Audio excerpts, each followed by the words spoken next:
Hello Algebra 1 students, we are in week 4 of our function booklets, linear equations and sequences. We are in Tier 2, Lesson 2, solving two variable two-step equations. So let's check off our booklet. Here we are, Algebra 1 students, in Tier 2, Lesson 2, solving two variable two-step equations. So recall when we're solving equations with two or more variables, it is common to have a variable in the solution. So let's go down here and do a couple examples. So here we're going to solve for y. Well, here's my balancing point. To get this 18 to go away, I need to multiply both sides by 18. So that gives me 6y on this side. That gives me 18x on this side. And then now I have to divide by 6 to get this y by itself to both sides. Because again, if I do it to one side, I got to do it to both sides. So now I have y left on this side.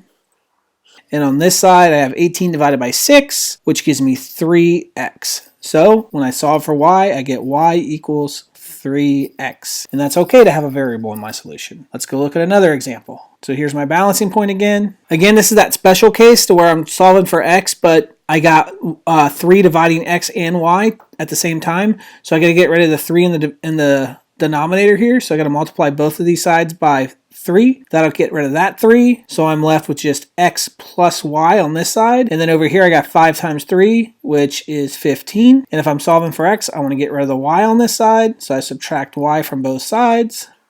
I get rid of that y, and I'm only left with x equals, and then I have 15 minus y. So I'm not even going to write that back at the top because x equals 15 minus y is nicely written right there. And let's go look at our last example. Here we're going to solve for r. So again, I wanted to give you a couple examples of that special case when you don't just reverse PEMDAS. We're solving for r, but we got to get rid of this 5 first. So multiply both sides by 5 because it's in the denominator. I want to make my balance point. So now on this side, this 5 goes away, and I get r minus c on that side, and I get 5 times 2, which is just 10 on that side. Now I want to solve for r, so I'm going to add c over here, and I'm going to add c over here. That gets rid of those c's. That leaves me r over here, and over here I have 10 plus c.